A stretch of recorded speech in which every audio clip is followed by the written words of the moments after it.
Words to even describe how heartbreaking. That's a life. That's your entire life.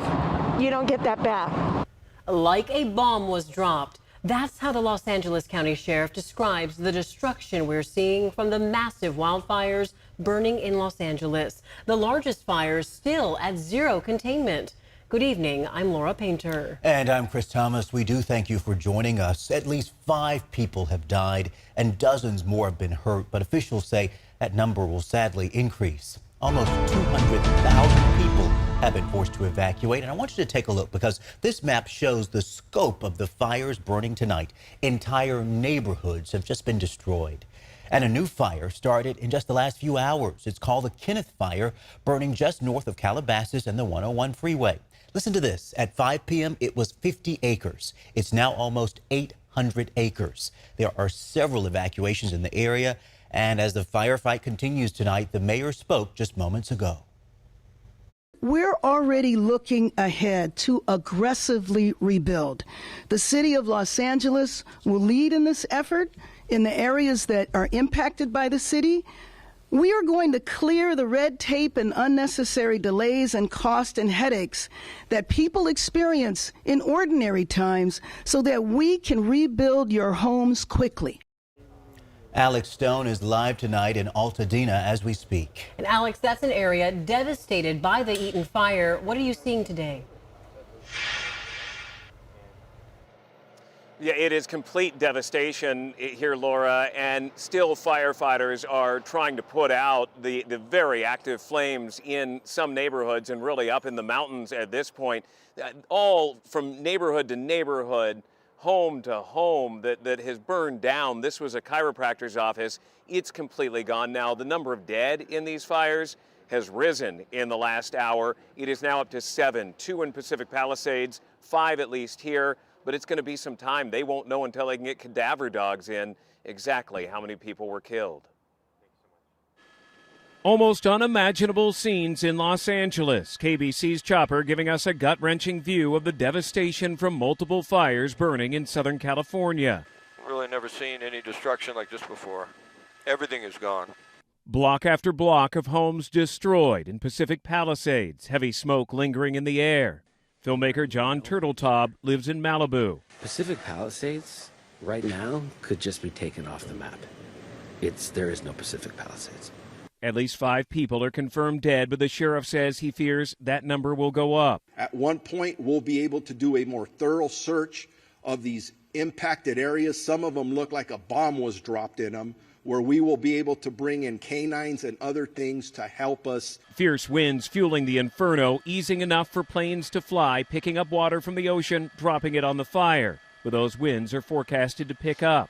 President Biden getting another briefing on the situation today. Federal help has been approved. Over 180,000 people under evacuation orders. Many are staying in hotels. It's just a really solemn environment. A lot of people lost their homes. A lot of people waiting to find out if they've lost their homes, and just everyone really mourning and trying to figure out what all of our next steps are. These heartbreaking pictures show the before and after. Entire neighborhoods leveled from the Palisades to Altadena.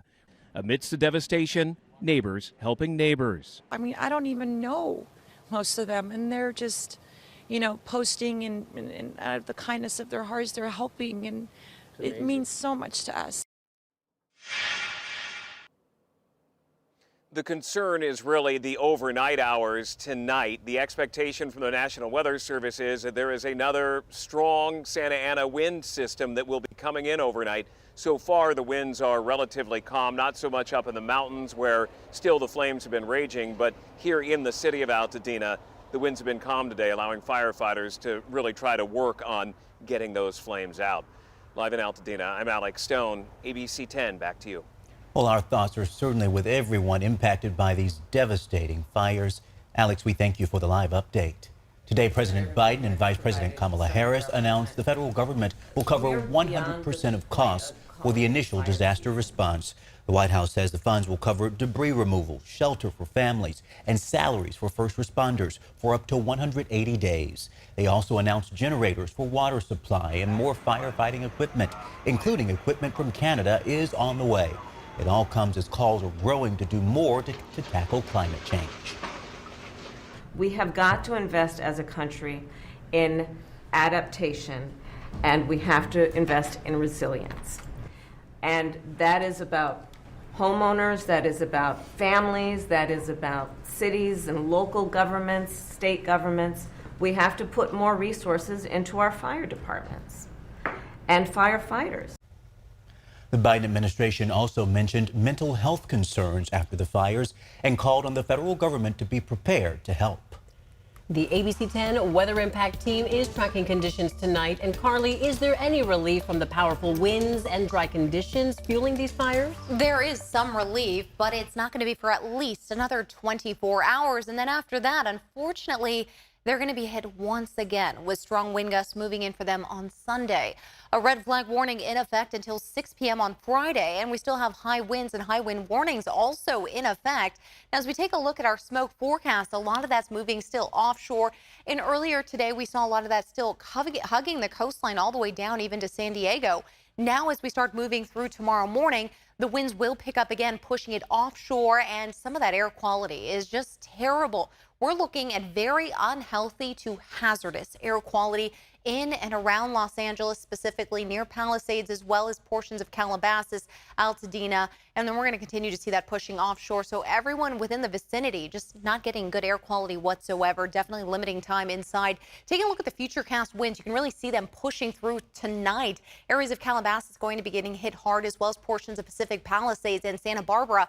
But as we look around 5:30 a.m., we even see it picking up further through these regions and into those canyons. So this is going to be a big battle for firefighters until we get to Friday afternoon. Things finally slow down, but unfortunately, by Sunday, we're going to continue to see strong winds moving throughout the region. Oh, not in the clear just yet. Carly, thank you.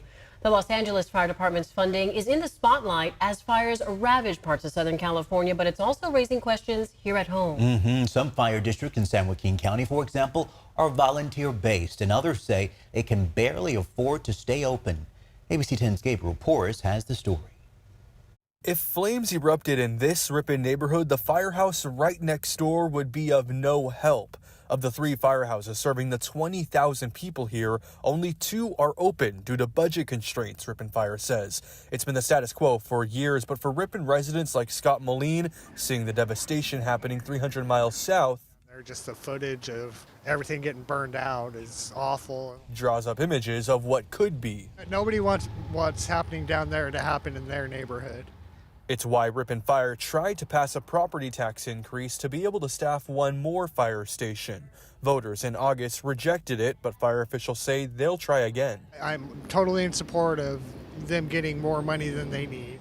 This fire district is one of more than 20 across the county, though, and county leaders say there's room for improvement across the board. You could have the best football team in the world. There's always room for improvement. I think it boils down to staffing, too. Former Stockton firefighter turned county supervisor Mario Gardea was just sworn in Monday, the day before the SoCal firestorm started. I feel for the people. He says he plans to bring his years of experience and lessons learned watching the LA fires to make a change. With a background coming from public safety, I'm excited to bridge that gap of bringing my experience to the office up here and educating my colleagues on what's needed in this community.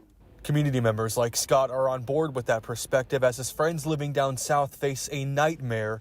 It's tragic. All while more than half of the fire stations in his town sit empty. I would prefer them to have extra money as opposed to needing money. I can't imagine that happening here, but, it still could. In San Joaquin County, Gabriel Porras, ABC 10. And for continued coverage of the wildfires, just head over to the ABC 10 Plus TV streaming app.